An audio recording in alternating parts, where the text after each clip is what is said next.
میرے عزیزو، میں نے ان ایام کی مناسبت سے قرآن مجید کی ایک معروف آیت کی تلاوت کا شرف حاصل کیا جو زبان زدہ خاص و عام ہے۔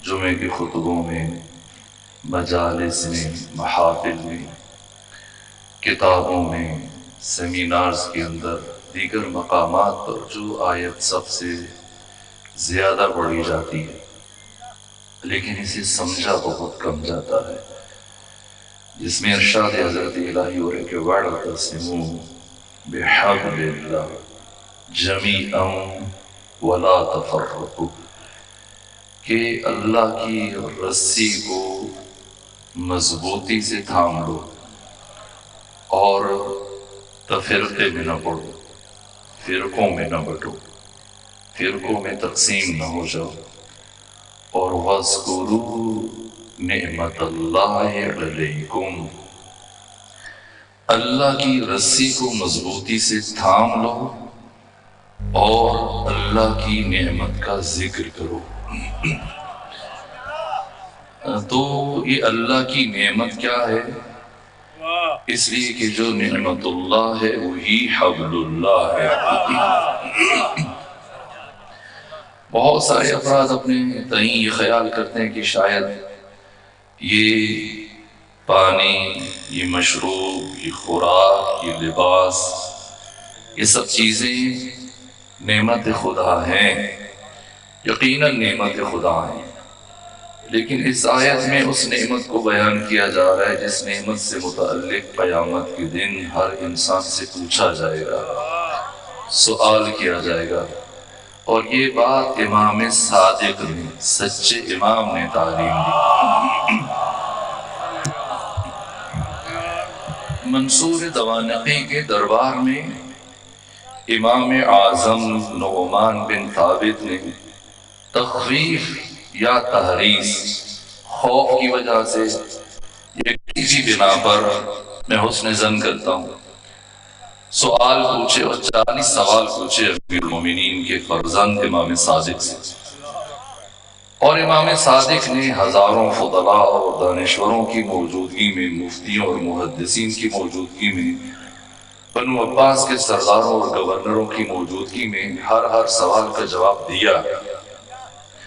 40 سوال پوچھے امام اعظم نے، امام نے 40 سوالوں کے جواب دیے، اور پھر جب محفل برخاست ہوئی، تشریف لائے، واپس مدینہ پہنچے بغداد سے، تو 3 سال گزرنے کے بعد جناب نعمان بن ثابت پہلے تو ہر دوسرے تیسرے مہینے امام کی خدمت میں حاضر ہوتے رہے، برابر 2 سال مسلسل کسب فیض کیا، 2 سال آپ کے حلقہ درس میں بیٹھے، 2 سال آپ سے دین سیکھا، قرآن سیکھا، حدیث کا علم سیکھا، دیگر علوم سیکھے، فقہ، استدلال، سب چیزیں سیکھی، اور خود زندگی بھر اعتراف بھی کیا کہ لولا السنتان لہلک النعمان، اگر 2 سال جعفر صادق کی شاگردی میں نہ گزارے ہوتے تو نعمان ہلاک ہو جاتا۔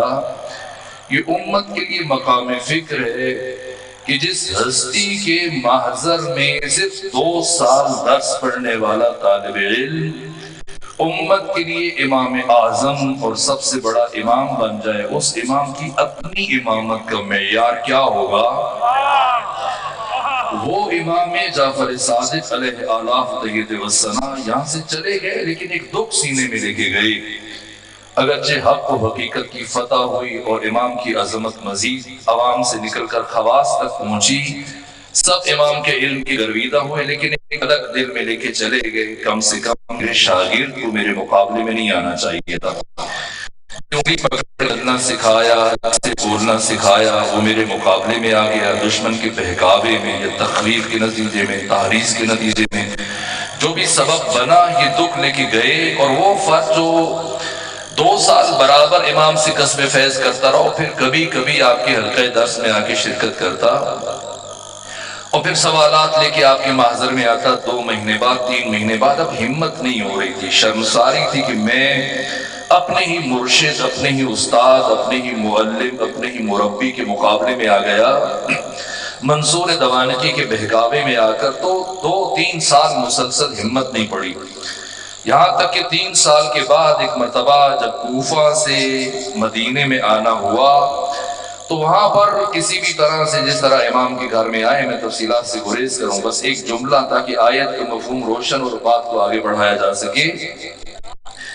امام کے دروازے پر اہل کوفہ کا ایک وفد تھا، جب انہیں اذن باریابی ملا یہ بھی ان کے ساتھ اندر چلے گئے، اور جب جا کے بیٹھے جو گفتگو ہوئی آپ کے علم میں، کچھ عرصہ پہلے 3 سال پہلے منصور دوانقی کے دربار میں امام نے اعظم نے بھی امام صادق سے 40 سوال پوچھے، اور آج جب اتفاقاً وہ آ گئے تو خود امام نے بھی 40 سوال پوچھے، اور جو سب سے آخر میں سوال پوچھا وہ یہی تھا، کہا جناب نعمان بن ثابت جی بتائیے کہ جو قرآن کی آیت ہے ثم لتسألن یومئذ عن النعیم، کہ پھر قیامت کے دن ان سے نعمتوں سے متعلق سوال کیا جائے گا، ذرا بتائیں وہ کون سی نعمتیں ہیں؟ کہ یہی نعمتیں جو ہم کھاتے ہیں، پیتے ہیں، پہنتے ہیں، استعمال کرتے ہیں۔ کہ اگر آپ کے ذہن میں اور آپ کے خیال میں یہ نعمتیں مراد ہیں تو بتائیں، اگر کوئی شخص آپ کو اپنے گھر کھانے پہ بلائے، دعوت دے، آپ کے لیے دسترخوان بچھائے، کھانے چن دے، آپ کے لیے مشروبات کا اہتمام کرے عزت اور اطمینان کے ساتھ، آپ کو بہترین کھانے کھلائے، اچھے مشروبات پیش کرے، تکریم کرے، عزت افزائی کرے، اور جب آپ کو اپنے گھر سے رخصت کرنے لگے تو آپ کو بہترین تحائف دے، خوشبو دے، پارچے دے، لباس دے، عزت و احترام اور اکرام کے ساتھ رخصت کرے، لیکن پھر اس کے بعد اگر کبھی تم اسے لوگوں کے درمیان کھڑے ہوئے مل جاؤ تو سب کے بیچ میں روک کر تم سے پوچھنا شروع کر دے، بتاؤ فلاں دن جب تم میرے گھر میں آئے تھے میں نے تمہیں کھانے میں کیا دیا تھا، پینے میں کیا دیا تھا، پہننے میں کیا دیا تھا، کیا کیا کھلایا تھا، کیا کیا پلایا تھا، کیا کیا تحائف دیے تھے، تو بتاؤ تم ایسے شخص کے بارے میں کیا خیال کرو گے جو لوگوں کے درمیان تم سے وہ سارے کھانے اور جو کچھ کھلایا پلایا اور جو تحفے دیے ان سے متعلق سوال کر رہا ہے؟ تو نعمان بن ثابت نے کہا امام صادق میں یہی خیال کروں گا، بہت کمزور آدمی ہے، بہت کمینہ آدمی ہے، کھلانے کے بعد جتلا رہا ہے۔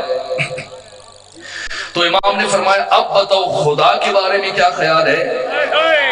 کیا تم پروردگار سے متعلق یہ سمجھتے ہو کہ وہ دنیا میں تمہیں یہ نعمتیں دے گا، کھلائے گا پلائے گا، اور پھر قیامت کے دن ان سے متعلق تم سے پوچھے گا؟ تو کہا کہ پھر آپ بتائیے وہ کون سی نعمت ہے جس سے متعلق قیامت کے دن ہر انسان سے سوال کیا جائے گا؟ فرمایا ہوشیار ہو جاؤ، وہ نعمت ہم محمد و آل محمد کی ولایت کی نعمت ہے۔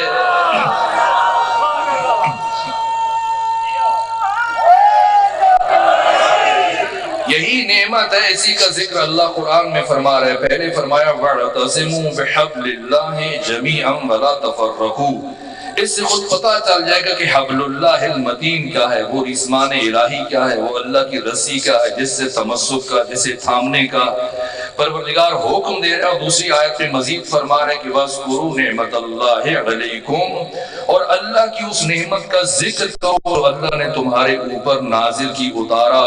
وہ جو نعمت اللہ ہے وہی حبل اللہ ہے، وہی نفس اللہ ہے، وہی عین اللہ ہے، وہی وجہ اللہ ہے۔ یہ سارے کے سارے تعارفات اسی ایک ہستی کے لیے ہیں۔ حبل اللہ کون ہے؟ تفسیر سالبی میں جناب سالبی جن کی وفات 427 ہجری میں ہوئی، اپنی تفسیر الکشف البیان میں بیان کیا کہ ابن عباس روایت کرتے ہیں کہ ختمی مرتبت کے پاس ایک اعرابی آیا، آ کر سوال کیا یا رسول اللہ یہ جو قرآن کی آیت ہے وَاعْتَصِمُوا بِحَبْلِ اللَّهِ جَمِيعًا وَلَا تَفَرَّقُوا، تو اس میں حبل اللہ سے مراد کیا ہے؟ آسمان کے ساتھ تو کوئی رسی آویزہ نہیں ہے، وہ حبل اللہ المتین کیا ہے؟ وہ رسمان الہی اور خدا کی رسی کیا ہے جس سے تمسک کا خدا حکم دے رہا ہے؟ تو ختمی مرتبت نے فرمایا اس رسی کا نام علی ابن ابی طالب ہے۔ یہ ذات امیر المومنین ہے، وہ ذات جن سے تمسک انسانوں کو تفرقے سے بچا سکتا ہے، پراگندگی سے بچا سکتا ہے، فتن و فساد سے بچا سکتا ہے، لڑائی جھگڑے اور باہم آویزی سے بچا سکتا ہے۔ ذات امیر المومنین پوری امت مسلمہ میں رمز وحدت ہے، راز وحدت ہے، نصاب وحدت ہے، منشور وحدت ہے۔ امت مسلمہ کی وحدت اور اتحاد کا راز ذات امیر المومنین صدر اسلام سے لے کے آج تک تمام مفسرین، تمام محدثین، سیرت نگار اس نقطے پر جمع ہیں۔ کہاں سے شروع کروں، کس سے بات شروع کروں؟ ختمی مرتبت کے عہد سے لے کر آج تک وہ ہستی جس پر کوئی نزاع نہیں ہے، کوئی اختلاف نہیں ہے، کسی محدث کا، کسی فقیہ کا، کسی مفسر کا، آئیں یہ نقطہ وحدت کے راز وحدت کے رمز وحدت سمجھیں، تاکہ نتیجتاً یہ سمجھ سکے کہ علی کون ہے اور علی کے مقابلے میں آنے والے کون ہیں، جن کو تسلیم کروانے کی باتیں کی جا رہی ہیں، جو پھر ہم سے منوانے کے لیے ہم پر زور زبردستی کی جا رہی ہے۔ اگر ان کو منواؤ گے تو وہ تو اس امت میں نقطہ افتراق ہیں، اس لیے کہ 1400 سالوں میں آج تک نہ کسی مفسر نے انہیں قبول کیا، نہ کسی محدث نے انہیں قبول کیا، نہ کسی سیرت نگار نے انہیں قبول کیا، نہ کسی مورخ نے قبول کیا۔ امام نسائی جن کی وفات 303 ہجری میں ہوئی اور صحاح ستہ میں سے عظیم کتاب سنن نسائی کے لکھنے والے لکھاری ہیں، جب امیر المومنین کے فضائل پر مشتمل عظیم الشان کتاب تحریر کی، خصائص امیر المومنین، اور شام میں جا کے دیکھا چونکہ اہل شام مولا متقیان سے بغض و عناد رکھتے تھے، دشمنی رکھتے تھے، توہین کرتے تھے، گالی دیتے تھے، دکھ کا اظہار کیا۔ امام نسائی فرماتے ہیں کہ میں شام کے ایک گھر سے گزرا تو وہاں سے 2 بچے باہر آئے، میں نے پوچھا تمہارا نام کیا ہے؟ تو ایک نے کہا میرا نام حسن ہے، دوسرے نے کہا میرا نام حسین ہے۔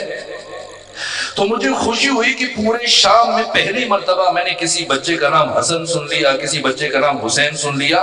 میں نے ان کے باپ کو بلایا، خوشی ہوئی کہ شاید یہ محب علی ہے کہ علی کی محبت میں اپنے بچوں کا نام حسن رکھ دیا، حسین رکھ دیا۔ میں نے باپ کو بلا کے پوچھا کیا وجہ باعث بنی، کون کیا سبب بنا کہ تم نے ان بچوں کا نام حسن رکھا، حسین رکھا؟ کہ اس لیے کہ مجھے علی سے بہت دشمنی ہے، بغض ہے، میں نے اس لیے اپنے ہی بچوں کا نام حسن و حسین رکھا علی کے بچوں کے نام پر، تاکہ انہیں گالی دے کے بلاؤں تو میرے دل کو تسکین پہنچ جائے۔ ان کیفیتوں کو دیکھ کر امام اہل سنت صحاح ستہ میں سے ایک عظیم کتاب سنن نسائی کے لکھاری امام نسائی نے معتبر ترین احادیث کو اپنی زندگی میں جمع کیا، اور جا کر مسجد اموی میں اس مرحلے پر پہنچ کر اتنی جرأت کا، اتنی شجاعت کا مظاہرہ کیا کہ ہر روز مولا متقیان سے متعلق ختمی مرتبہ کی احادیث بیان کرتے تھے، 1 2 3 4 احادیث، جتنا بھی مسودہ تھا چھپانے سے پہلے وہاں پہ ہر روز بیان کرتے تھے، یہاں تک کہ اہل شام کہتے تعجب ہے یہ سب علی کے بارے میں ہے، پیغمبر نے علی سے متعلق کہا۔ یہاں تک کہ امام نسائی ایک ایک روایت کی، ایک ایک حدیث کی سند بیان کرتے، ایک ایک راوی کا بیان کرتے، ہر اعتبار سے اس کی وضاحت کرتے، اور جب بتاتے کہ کسی بھی اعتبار سے شک و شبہ سے، شک و ریب سے، تذبذب و تشکیک سے ماورا بالاتر ہے، اس میں کسی طرح کی شک و شبہ کی کوئی گنجائش نہیں ہے، یہ کلام رسول اسلام ہے۔ تو یہاں تک کہ جب ان کے پاس انکار کا کوئی راستہ نہیں بچا تو کہا جب علی سے متعلق ایسی کتاب لکھی تو پھر فلاں سے متعلق بھی ایسی کتاب لکھو، امیر شام سے متعلق بھی ایسی کتاب لکھو۔ تو اس نے کہا کہ میں مسلسل، امام نسائی نے فرمایا کہ میں مسلسل 40 سال سے ذخیرہ احادیث کا مطالعہ کر رہا ہوں، اور لاکھوں احادیث کو اب تک مطالعہ کر چکا ہوں۔ میں نے آج تک اپنی ساری زندگی میں لاکھوں احادیث کے درمیان میں سے کوئی ایک حدیث بھی اس فرد سے متعلق نہیں دیکھی جس سے متعلق تم چاہ رہے ہو کہ میں حدیث بیان کروں۔ جب اللہ کے رسول نے کوئی حدیث بیان نہ کی اس کی عزت و شرف سے متعلق، تو میں کہاں سے ڈھونڈ کے لاؤں؟ زیادہ سے زیادہ مجھے جو ایک بات ملی اس شخص سے متعلق پیغمبر کی وہ یہ ہے، اللہم لا تشبہ بطنا، پروردگار کبھی اس شخص کا شکم سیر نہ ہو، کبھی اس کا پیٹ نہ بھرے۔ کیا تم یہ چاہتے ہو اس کے علاوہ کوئی حدیث تمہیں ملی ہو تو لاؤ، لا کے بتا دو، میں اسے بیان کر دیتا ہوں۔ اہل شام نے اتنا مارا اپنے لاتوں سے، مکوں سے، ڈنڈوں سے، امام نسائی کی ساری پسلیاں ٹوٹ گئیں، اور آ کر آپ کو مکہ میں صفا اور مروہ کے درمیان دفن کر دیا گیا۔ شہید راہ ولایت، شہید عشق علی۔ امام نسائی صرف عشق علی اور محبت علی کے جرم میں، یہ علی ہیں ایک طرف علی، دوسری طرف وہ شخصیت جب وہ فرد جس کو منوانے کے لیے اسمبلیوں میں، سینٹ میں، ایوان بالا میں بل پیش کیے جا رہے اور ہمیں مجبور کیا جا رہا ہے تسلیم ہو جائیں۔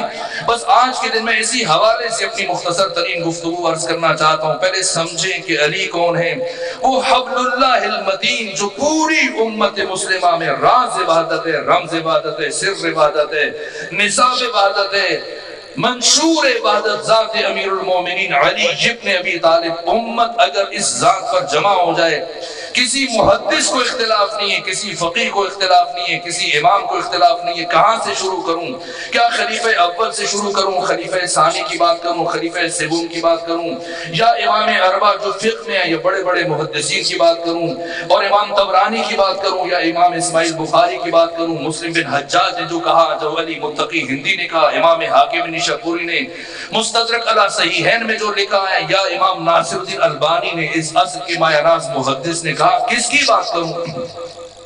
جو ابن ابی الحدید معتزلی نے امیر المومنین سے متعلق گفتگو کی، یا جو جناب ثعلبی نے کہا، یا جو بڑی بڑی دیگر شخصیات، بڑے بڑے علماء، بڑے بڑے دانشور طول تاریخ میں 1400 سالوں میں آئے، آج کے دن میں امت مسلمہ کو یہ پیغام دیتے ہیں، ساری کائنات میں امت مسلمہ کے لیے رمز وحدت، راز وحدت، منشور وحدت اور نظام وحدت ذات امیر المومنین ہے۔ امت مسلمہ سے میں سوال کرتا ہوں، جب خلیفہ ثانی عمر ابن خطاب کے سامنے کسی نے ان کی خوشنودی حاصل کرنے کے لیے امیر المومنین سے متعلق برا کہا اور آپ کی اہانت کی کہ شاید وہ خوش ہو جائیں گے، تو آگے سے جھاڑ پھیلائی خلیفہ وقت نے اور ڈانٹا اسے، کہا تو علی سے متعلق کیا جانتا ہے؟ کہا علی بڑے متکبر ہیں، علی بڑے مغرور ہیں، علی خود سرائی کرتے ہیں، علی کا لہجہ، علی کا انداز متکبرانہ ہے۔ تو خلیفہ ثانی نے جواب دیا کہ پہلی بات تو میں نے زندگی بھر علی سے کبھی غرور کا مشاہدہ نہیں کیا، علی سے کبھی تکبر کا مشاہدہ نہیں کیا،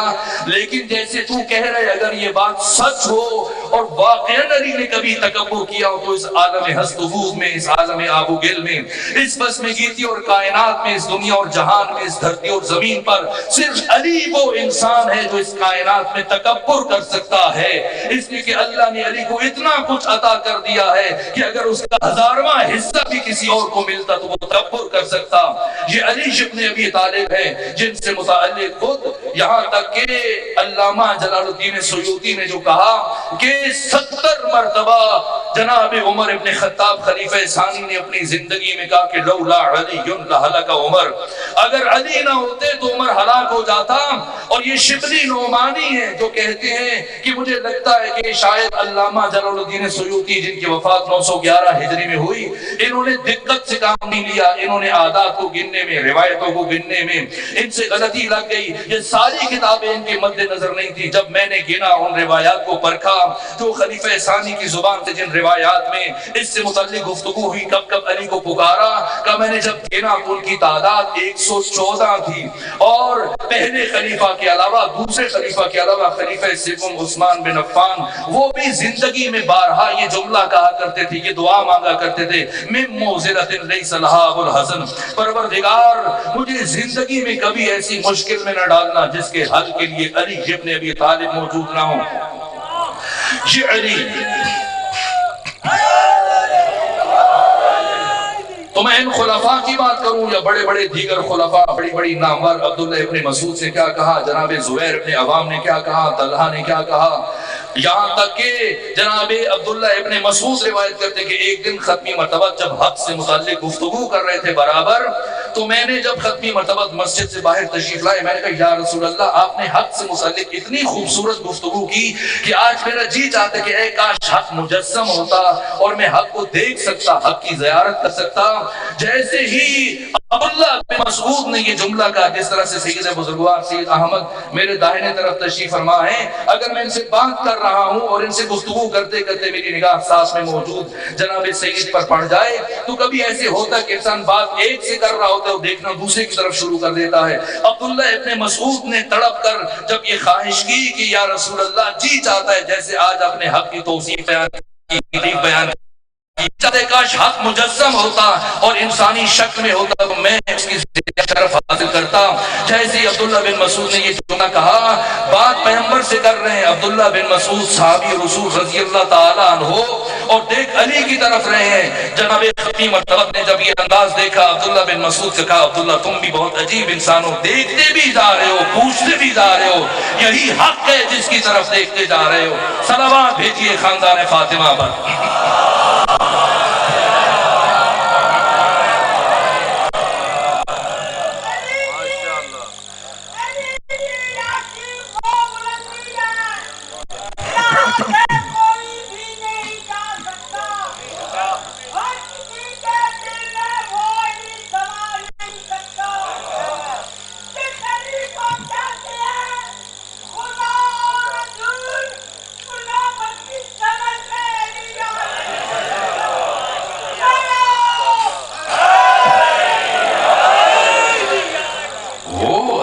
سے دوست دشمن اپنے بیگانے سب کے سب کن لفظوں کے ساتھ چاہت کرنے، یہاں تک کہ حج کے دوران طواف خانہ کعبہ کے دوران خلیفہ ثانی اپنے دوستوں کے ہمراہ مقام ابراہیمی سے قریب تر بیٹھے ہیں، باقی افراد بھی بیٹھے ہیں، مغیرہ بن شعبہ بیٹھے ہیں، ابو شعبہ بیٹھے ہیں، جناب ابو ہریرہ سب کے سب بیٹھے، اور ایسے عالم میں جبکہ خلیفہ ثانی اپنے ساتھیوں کے ہمراہ بیٹھے، ایک شخص آیا اور اس حالت میں کہ اس کے رخسارے سے خون زمین پر ٹپک رہا تھا، خون گر رہا تھا اور اس کی آنکھوں سے اشک گر رہے تھے، لرزتا ہوا کانپتا ہوا آیا، گردن ایک طرف جھکی ہوئی، گردن ایک طرف مڑی ہوئی۔ جیسے ہی خلیفہ وقت نے دیکھا، پوچھا کیا ہوا، کیوں تمہارے چہرے سے خون بہ رہا، کیوں تمہاری گردن مڑی ہوئی ہے، کیوں گھبرائے ہوئے ہو، کیوں پریشان حال ہو؟ تو ایک مرتبہ آنے والے نے مولا متقیان علی ابن ابی طالب علیہ آلاف تحیید و ثنا کی شکایت کی اور کہا کہ ضربنی ابو الحسن، اے خلیفہ علی ابن ابی طالب نے، ابو تراب نے، ابو الحسن نے مجھے مارا ہے، میرے چہرے پر تھپڑ مارا۔ ایک مرتبہ حاکم وقت نے، وقت کے حکمران اور خلیفہ نے کہا بلاؤ علی کو، کیوں اس پہ گناہ کو مارا؟ یہ حاجی جو حج کے لیے آیا، جو طواف کر رہا تھا۔ ایک مرتبہ جب اس بلایا گیا امیر المومنین علیہ آلاف تحیید و ثنا کو، اور حاکم وقت نے، حزب حاکم نے سوال کیا علی کیوں مارا اسے؟ مولا متقیان نے فرمایا میں طواف کر رہا تھا، یہ شخص میرے آگے آگے چل رہا تھا، یہ بھی طواف کر رہا تھا، اور دوران طواف میں نے دیکھا، کئی بار میں نے محسوس کیا کہ اللہ کے گھر کے حرم میں، اللہ کے حرم میں موجود ہونے کے باوجود، حالت طواف میں ہونے کے باوجود، یہ مسلمانوں کی ناموس پر، مسلمانوں کے حرم پر نگاہ بد ڈال رہا ہے اور بری نگاہ سے مسلمان خواتین کو دیکھ رہا ہے۔ میں نے اسے ایک مرتبہ تذکر دیا، امر بالمعروف کیا، نہی از منکر کیا، سمجھایا، لیکن میرے تذکر کے باوجود اس نے میری بات کو درخود اتنا نہیں جانا، اور میں نے پھر مشاہدہ کیا یہ برابر رخ موڑ کر، گردن موڑ کر مسلمانوں کی ناموس کی طرف، مسلمانوں کے حرم کی طرف، مسلمان خواتین کی طرف نگاہ بد ڈال رہا ہے۔ تو وہ میری غیرت نے یہ گوارا نہ کیا اور میں تحمل نہ کر سکا، میں آگے بڑھا اور پھر میں نے ایک تھپڑ اس کے رخسار پر مارا، جس کے بعد اس کے چہرے سے خون گرنا شروع ہوا اور اس کا چہرہ مڑ گیا۔ ایک مرتبہ جب وقت کے حکمران نے، خلیفہ وقت نے، حزب حاکم نے امیر المومنین علی ابن ابی طالب کا یہ جملہ سنا، پہلے تو غصے میں تھے کہ کیوں مارا علی نے، جب علی کا جواب سنا ایک مرتبہ رخ موڑا اس شخص کی طرف کہ جو علی کی شکایت کر رہا تھا، اور یہ جملہ کہا رآک عین اللہ، توجہ، رآک عین اللہ ولطمک ید اللہ، اللہ کی آنکھ نے تجھے دیکھا، اللہ کے ہاتھ نے تجھے مار دیا۔ عمر ابن خطاب کیا کر سکتا ہے؟ ہم یہی کہنا چاہتے ہیں علی عین اللہ ہے، علی وجہ اللہ ہے، علی اذن اللہ ہے، علی ید اللہ ہے، علی نفس اللہ ہے۔ جب مانتے ہیں کہ علی نفس اللہ ہے تو پھر علی سے بیعت کی باتیں کیوں کی جاتی ہیں؟ پھر اس طرح کی من گھڑت باتیں جو نہ کسی تاریخ میں ہے، نہ کسی حدیث میں ہے، نہ کسی تفسیر میں ہے، نہ آج تک کسی مفسر نے لکھا، نہ کسی محدث نے لکھا، اور آپ بیٹھ کر آج کے روشن فکر سوشل میڈیا پر اس طرح کی گفتگو کرتے ہیں کہ پیغمبر کی رحلت کے اتنے دن گزرنے کے بعد علی نے فلاں کی بیعت کر لی، سیدہ زہرا کی شہادت کے تیسرے چوتھے دن بیعت کر لی، 6 مہینے تک بیعت نہیں کی، پھر بیعت کر لی۔ اگر علی سے بیعت کی بات کرتے ہو تو پھر ہم کہیں گے کہ پہلے مرحلے میں اس آیت قرآن کو قرآن سے باہر نکالو، پھر علی کی بیعت کی بات کرو، پہلے سمجھو علی کون ہے، پھر علی سے بیعت منسوخ کرو۔ جو ید اللہ ہے، اللہ کا ہاتھ کسی کی بیعت نہیں کرتا، اللہ کے ہاتھ پر بیعت کی جاتی ہے۔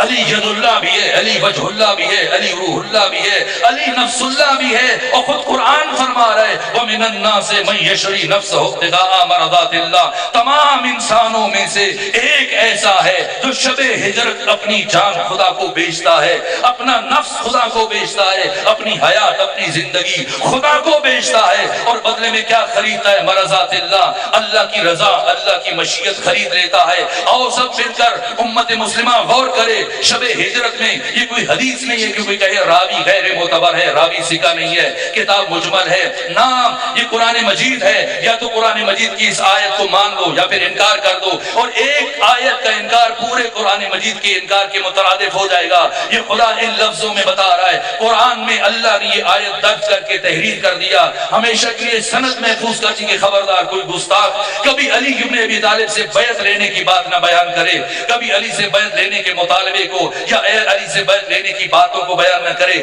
کون علی؟ ومن الناس من یشری نفسہ ابتغاء مرضات اللہ. علی وہ ہے جس نے شب ہجرت خدا کے ساتھ تجارت کی، جس نے شب ہجرت خدا کے ساتھ معاملہ کیا. کیا بیچا علی نے؟ کیا خریدا؟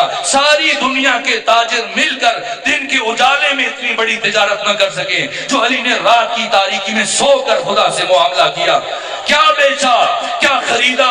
علی نے شب ہجرت اپنی جان خدا کو بیچ دی، اپنا نفس خدا کو بیچ دیا اور خدا کی رضا خرید لی. نفس علی بکنے کے بعد، اس تجارت کے بعد خدا کے پاس، رضائے خدا علی کے پاس. علی نے تجارت کی شب ہجرت، نفس علی خدا کے پاس، رضائے خدا علی کے پاس. اب اگر کسی کو علی ابن ابی طالب سے بیعت لینے کا شوق ہے تو خدا کے پاس چلا جائے، اس لیے کہ نفس علی وہاں ہے. اور اگر کسی کو رضی اللہ بننے کا شوق ہے تو علی کے دروازے پر آ جائے، اس لیے کہ رضائے خدا یہاں ہے. اگر اس کا سر علی کے دروازے پر جھک گیا تو سمجھے رضی اللہ ہے، اور اگر سر نہ جھکا اور کوئی علی کے مقابلے میں آ گیا، رضی اللہ تو نہیں بنے گا، لعنت اللہ علیہ یقیناً بن جائے گا.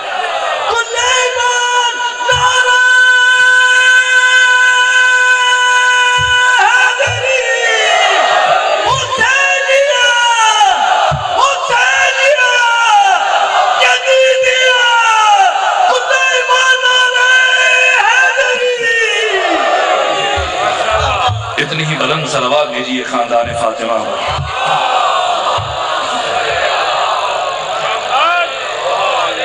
وَاعْتَصِمُوا بِحَبْلِ اللَّهِ جَمِيعًا وَلَا تَفَرَّقُوا. آئے امت مسلمہ جمع ہو جائے اس ذات پر جس ذات پر سب کا اتفاق ہے، یہاں تک کہ خلیفہ ثانی کا اعتراف ہے کہ اسلام وجود میں آیا، مارز وجود میں آیا علی ابن ابی طالب علیہ آلاف تحیت و ثنا کی شجاعت کے نتیجے میں.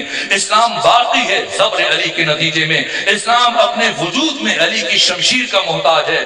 اسلام اپنی بقا میں علی کے صبر کا محتاج ہے. مجھے ڈھونڈ کر بتائے امت مسلمہ کوئی ایک اسلام کی جنگ 80 جنگوں میں سے 81 جنگوں میں سے جو وجود مبارک علی ابن ابی طالب علیہ السلام کے بغیر فتح ہو گئی. جنگ بدر سے شروع کریں، جنگ حنین پر آ جائیے. میں صرف چند لمحوں میں اجمالی خاکہ بیان کر کے دوسرے پہلو اس آیت کے متعلق عرض کرنے کی کوشش کروں گا.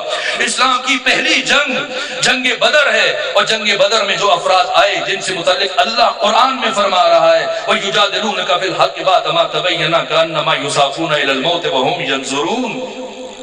یہ جو آج توہین کی باتیں ہو رہی ہیں اور آج احترام صحابہ کی بات ہو رہی ہے، ناموس صحابہ کی بات ہو رہی ہے، صحابہ کرام ہمارے سروں کا تاج ہے.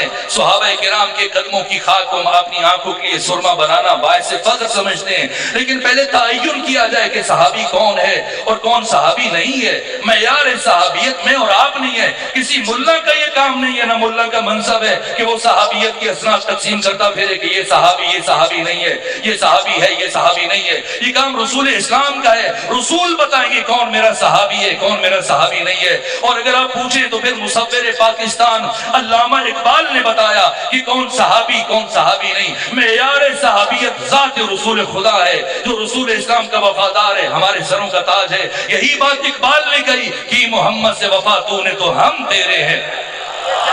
یہ جہاں چیز ہے کیا لوح قلم دے رہے ہیں. معیار صحابیت، معیار عزت، معیار شرف ذات ختمی مرتبت ہے جو ختمی مرتبت کا وفادار ہے. تمہیں کوئی بل پیش کرنے کی ضرورت نہیں ہے، تمہیں کسی کو مجبور کرنے کی ضرورت نہیں ہے، منوانے کی ضرورت نہیں ہے. تم بس اتنا ثابت کر دو یہ رسول کا وفادار ہے، رسول کا اطاعت گزار ہے، رسول کا فرما بردار ہے. ہماری نسلیں قربان ہو جائیں ایسی ہستی کی حرمت پر، ہماری جانیں قربان ہو جائیں اس لیے کہ ہمارے نزدیک محور و مرکز ذات ختمی مرتبت ہے جو آقا کا وفادار، ہمارے سروں کا تاج. ہماری جانیں قربان ہو جائیں، ہماری نسلیں قربان ہو جائیں، ہماری اولادیں قربان ہو جائیں رسول اسلام کے وفادار صحابہ پر، رسول اسلام کے جان نثار صحابہ پر، رسول اسلام کے ساتھ جنگوں میں شرکت کرنے والے صحابہ پر، رسول اسلام کا ساتھ چھوڑ کر نہ جانے والے صحابہ پر، رسول اسلام کی صلح میں شک نہ کرنے والے صحابہ پر، رسول اسلام پر ہذیان کا الزام نہ لگانے والے صحابہ پر، رسول اسلام کو قلم دوات دینے والے صحابہ پر، رسول اسلام کے سامنے اپنی آوازیں بلند نہ کرنے والے صحابہ پر،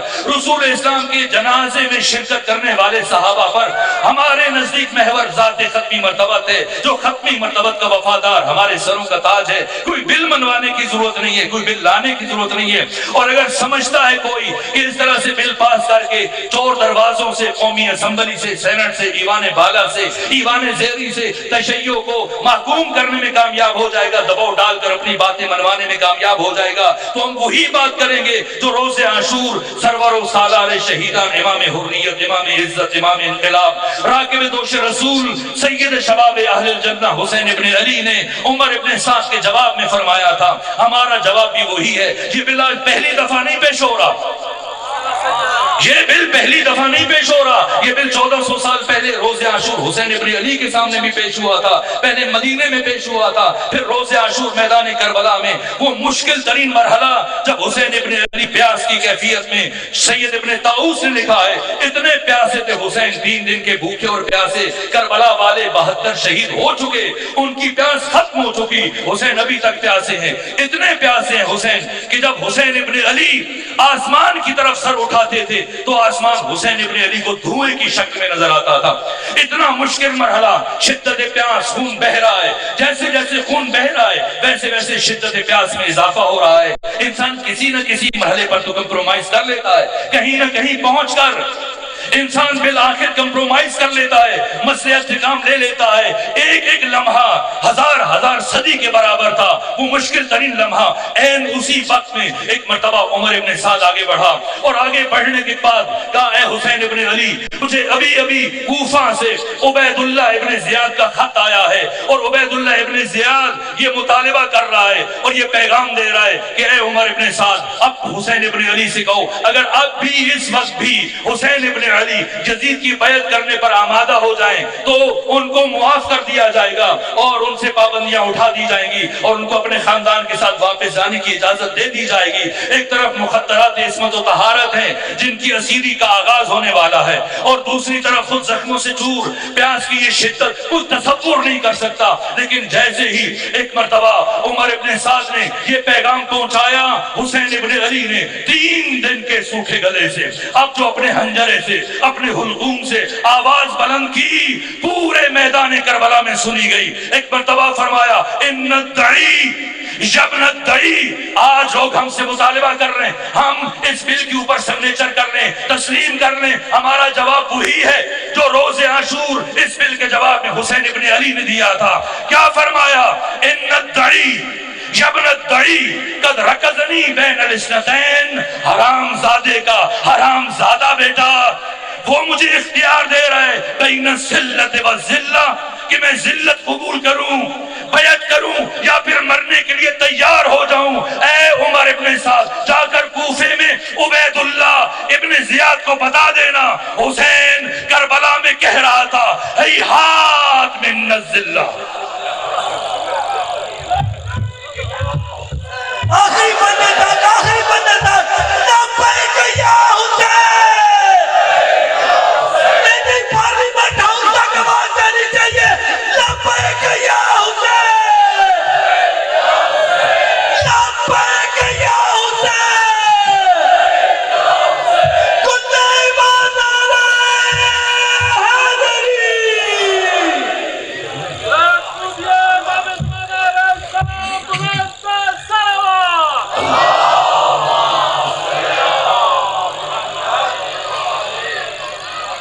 ہمارا جواب بھی وہی جو روز عاشور سرور و سالار شہیدان حسین ابن علی نے اس بل کے جواب میں فرمایا ہیہات من الذلہ، ہم کبھی ذلت کا توق اپنی گردن میں نہ پہنیں گے.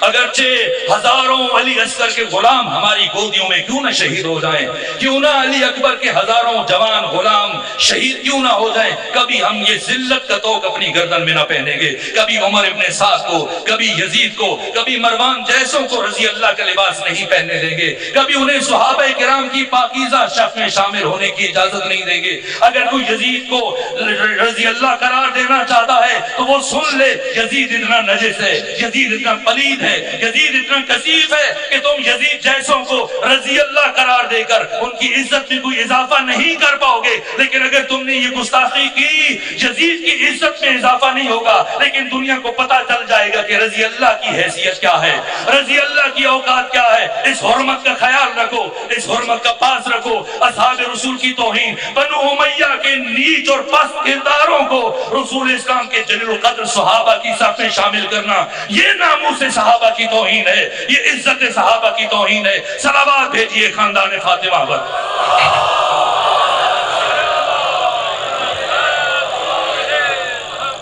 میرے عزیزو, یہ حسین ہے, اس لیے اپنی جان کا نذرانہ پیش کیا. امام حسین بیعت نہ کر کے بھی اپنی جان کو بچا سکتے تھے. کیا عبداللہ بن زبیر نے بیعت کی تھی؟ نہیں کی تھی.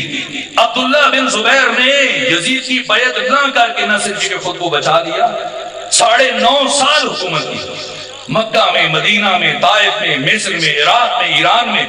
بنو امیہ کی حکومت تو سمٹ کر شام تک محدود ہو گئی. 3 سال 8 مہینے 14 دن یزید حکومت کی. مسلم ابن عقبہ کو بھیجا, حسین بن نمیر کو بھیجا, حملے کیے, مکہ مدینہ پر ناکام ہو گیا. اسی میں یزید کی موت ہو گئی. لشکر یزید واپس شام چلا گیا. پھر 9 مہینے مسلسل مروان بن حکم کوشش کرتا رہا, ناکام رہا. اس کے بعد پھر 64 ہجری سے عبد الملک بن مروان کی حکومت چلی, جو 86 ہجری تک رہی. 73 ہجری تک یہ حملے پہ حملے کرتا رہا, لیکن عبداللہ بن زبیر کی حکومت ختم نہ ہو سکی. 73 ہجری میں اس نے قتل کروایا عبداللہ بن زبیر کو. پھر سے دوبارہ سے 3 بر اعظموں پر ان کی حکومت شروع ہوئی. عبداللہ بن زبیر کی وہ حیثیت نہیں تھی جو حسین ابن علی کی حیثیت تھی. سماجی اعتبار سے, معاشرتی اعتبار سے, خاندانی اعتبار سے, عزت و شرف کے اعتبار سے امام حسین بھی یزید کی بیعت نہ کر کے خود کو بچا سکتے تھے. مدینہ میں رکے رہتے, مکہ میں قیام پذیر ہو جاتے. جیسے عبداللہ ابن عباس نے مشورہ دیا قبیلہ بنی ثقیف کے پہاڑوں میں پناہ گزین ہو جائیں, جگہ بدلتے رہیں, خود بھی بچ جائیں, آپ کی اولاد, اصحاب, گھر والے, مخدرات, عصمت و طہارت. پھر کیوں قیام فرمایا؟ اس لیے یہ غیور اور باشعور مومنین اپنی تمام تر مصروفیتیں چھوڑ کر آ کر ایسی جگہ بیٹھے ہیں جہاں پر بیٹھا نہیں جاتا, انسان چل کے رونگ کے گزر جاتا ہے. اس لیے بیٹھے ہیں تاکہ اپنے محسن کے احسانات کا شکریہ ادا کریں. یہ حسین ہے جو گھر سے چلے تاکہ بنو امیہ کی کثافت کو, بنو امیہ کے گن کو, وہ یزید اور بنو امیہ جو اپنے محارم سے تجاوز کرتے تھے, ماں کے ساتھ, بہن کے ساتھ, بیٹیوں کے ساتھ, جہاں پر شراب زمزم کی قداست حاصل کر چکا تھا, اگر حسین مدینہ چھوڑ کے کربلا نہ جاتے تو آج پورے اسلامی معاشرے میں بنو امیہ کا یہ گند اور کثافت پھیل چکی ہوتی. یہ حسین جس نے اپنی قربانی دے کر اس کی کثافت کو, نجاست کو وہی روک دیا. اس لیے جمع ہوئے. حسین صرف شیعوں کے نہیں ہے, حسین صرف کسی خاص گروہ کے لیے نہیں ہے, حسین انسانیت کے لیے سرمایہ ہے. حسین پورے اسلام کے لیے, جو دیوبندی ہے, بریلوی ہے, اہل حدیث ہے, شیعہ ہے, کوئی کسی بھی مسلمان گروہ سے اس کا تعلق ہے, جس کے پاس آذان باقی ہے, نماز باقی ہے, تلاوت باقی ہے, رشتوں کی حرمت باقی ہے, اور حرام خدا کو حرام سمجھتا ہے, حلال خدا کو حلال سمجھتا ہے. اگر ان تمام چیزوں کے بچ کر آج تک پہنچنے میں کسی ہستی کا کردار ہے تو صرف اور صرف حسین ابن علی. یہ حسین ہے جنہوں نے اپنے بچوں کو یتیم کر دیا تاکہ بنو امیہ کی آلودگی اسلامی سماج کا حصہ نہ بن جائے.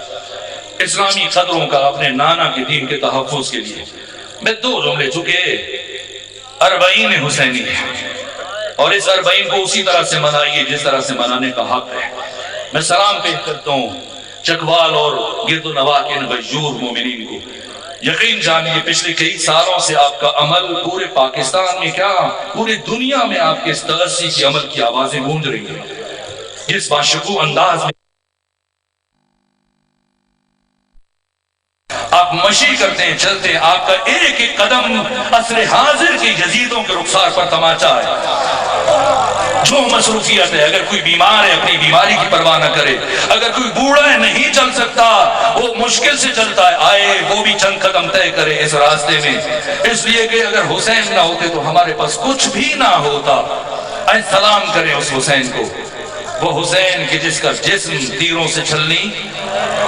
شہید مرتضیٰ مطہری کے جملے پہ گفتگو ختم کرتا ہوں. ایک مرتبہ جناب مختار ثقفی نے حرملہ سے پوچھا, بتا تم نے کربلا میں کیا کیا؟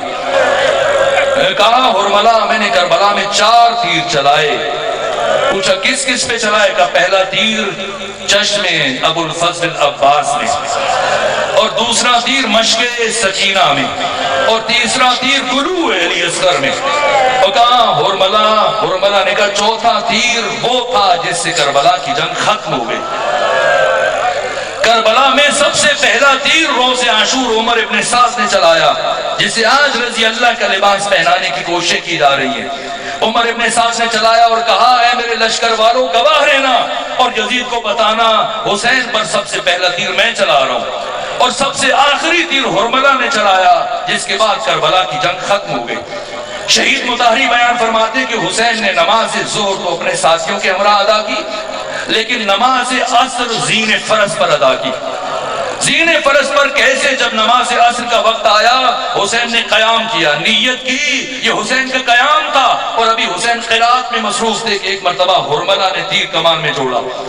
باقی تین تیر بھی ویسے سے جیسا یہ تیر تھا، لیکن اس تیر میں ہرملہ نے بتایا کیا فرق تھا. ہرملہ کہتے ہیں میں نے اس کے دندانوں کو، شوشوں کو سامنے سے موڑ دیا، پھر تیر چلایا. جب میں نے تیر چلایا حسین کے سامنے کی طرف سے حسین کے سینے میں پیوست ہوا، اور اس تیر کی نوکیں حسین کی پشت سے ظاہر ہونا شروع ہوئی. کیونکہ میں نے اس کے کونے آگے سے موڑ دیے تھے، اس لیے جب حسین نے سامنے سے کھینچنے کی کوشش کی، حسین کو یہ محسوس کیا اگر تیر سامنے سے کھینچا میرا کلیجہ ساتھ آ جائے گا. فرزند فاطمہ نے جھک کر اس تیر کو پشت سے کھینچا. جب حسین جھکے، شہید مطہری فرماتے ہیں یہ حسین کا رکوع تھا. اور سجدہ کیسے کیا؟ جب یہ تیر کھینچنے کے لیے جھکے تو طفیل عامری آگے بڑھا اور اس نے آگے بڑھ کر سر حسین ابن علی پر گرز مارا. یہ گرز اتنا وزنی تھا حسین ابن علی خود کو زین فرض پر سنبھال نہ سکے. اعضائے سجدہ میں سے سب سے پہلا عضو جو زمین پر آیا وہ حسین کی پیشانی تھی. بہت دیر تک خاک کربلا حسین کی پیشانی کو چومتی رہی. اور جب حسین زمین پر آئے، بس دو جملوں کی اور زحمت دوں گا. ایک مرتبہ جب آئے زمین پر تشریف لائے، وہ مرحلہ آیا جب شمر ابن ذوالجوشن قتل حسین کے ارادے سے آگے بڑھا. حسین کی کیفیت یہ تھی کہ حسین نے اپنی شمشیر کو خاک کربلا میں گاڑ دیا، قبضہ شمشیر پر پیشانی رکھی، اور شمر جب قتل حسین کے ارادے سے آگے بڑھا اس شقی نے اپنے دونوں ہاتھوں سے امام حسین کو دھکا دیا. یوسف فاطمہ زہرا ایک مرتبہ پشت کے بل خاک کربلا پر گرے اور یہ کمینہ امام کے سینے پر سوار ہوا. جب سوار ہوا ایک مرتبہ امام حسین نے آنکھیں کھولی. سید ابن طاؤس فرماتے ہیں، ابھی مخنف لکھتے ہیں، کہا ایک مرتبہ حسین نے آنکھیں کھولی، دیکھا شمر میرے سینے پر سوار ہے. پوچھا اے شمر بڑی اونچی جگہ بیٹھا ہے، اے شمر بڑی اونچی جگہ پر بیٹھا ہے، اے شمر بڑی بلند جگہ پر بیٹھا ہے. اے شمر مجھے اچھی طرح سے یاد ہے بچپنے میں میرے نانا محمد مصطفیٰ جب مجھے میری اپنی گود میں لے کر مجھ سے پیار کرتے تھے تو میری قمیض کے بٹن کھول دیتے تھے، مجھے سینے سے چومنا شروع کرتے تھے، میرے گلے کے بوسے لیتے تھے، میرے لب و رخسار کے بوسے لیتے تھے، میری پیشانی کے بوسے لیتے تھے. اس وقت ایک مرتبہ میرے نانا محمد مصطفیٰ نے مجھے بتایا تھا اے حسین تجھے کائنات کا شقی ترین فرد قتل کرے گا جس کے چہرے پر چیچک کے داغ ہوں گے، جس کا چہرہ خنزیر کے جیسا ہوگا. سنیں گے اے حسین کی چہلم منانے کے لیے آنے والے عزاداروں، خاک پر بیٹھ کر امام زمانہ کو پرسہ دینے والوں، جناب ختمی مرتبت کو آپ کے بیٹے کا پرسہ دینے والوں، کیسے عرض کروں یہ تاریخ کے جملے ہیں، مقتل کے جملے ہیں. ایک مرتبہ جب حسین نے کہا میرے نانا نے مجھے بتایا تھا اے حسین تجھے کائنات کا شقی ترین فرد قتل کرے گا جس کے چہرے پر چیچک کے داغ ہوں گے، جس کا چہرہ خنزیر سے ملتا ہوگا. کیسے عرض کروں؟ ایک مرتبہ اس شقی نے امام حسین کی داڑھی کو، آپ کے محاسن کو بائیں ہاتھ سے پکڑا اور دائیں ہاتھ سے اس شقی نے حسین کے رخسار پر تماچے مارنا شروع کیے. وہ چھوٹی سی بچی جو تلہ زینبیہ پر اپنی پھوپھی کے ساتھ کھڑے ہو کر یہ منظر دیکھ رہی تھی، کچھ لمحے صبر کیا، پھر اپنی پھوپھی سے کہا پھوپھی اماں میرے بابا کو مارا جا رہا ہے، پھوپھی اماں میرے بابا کو بچا لیجئے. کہا ثانیہ زہرا نے فرمایا ارے سکینہ میں آپ کی بابا کی وصیت کے آگے مجبور ہوں. یہاں سے اس بچی نے دوڑنا شروع کیا، پہنچی خیمے میں جہاں 22 برس کا جوان حالت غشی میں ہے، چل کے سید سجاد کے شانے جھنجھوڑے، لیکن جب کوئی آواز نہ آئی اب اس بچی نے مقتل کی طرف دوڑنا شروع کیا. اور جب یہ بچی مقتل میں پہنچی، اللہ نہ کرے کوئی بیٹی اپنے باپ کا وہ حال دیکھے جو سکینہ نے حسین کا دیکھا. یہ شقی ظلم کر رہا تھا، بچی آگے بڑھی، آگے بڑھ کر اپنے بابا سے لپٹ گئی۔ ایک مرتبہ شمر کس طرح سے ہٹایا اے کاش میں بیان کر سکتا، بڑا مشکل مرحلہ ہے۔ ایک مرتبہ شمر نے اس بچی کو بالوں سے پکڑا اور ایسے اٹھایا کہ سکینہ کے پاؤں زمین سے بلند ہوئے، پھر ایک ایسا تماچا مارا کہ یہ بچی اپنے بابا سے بہت دور جا کے گری، لیکن اللہ نے عشق سکینہ بنت الحسین آگے بڑھ کر چھوٹے چھوٹے ہاتھ چھم کے آگے جوڑ دیے، جتنا جی چاہتا ہے مجھے مار لے، میرے بابا کو نہ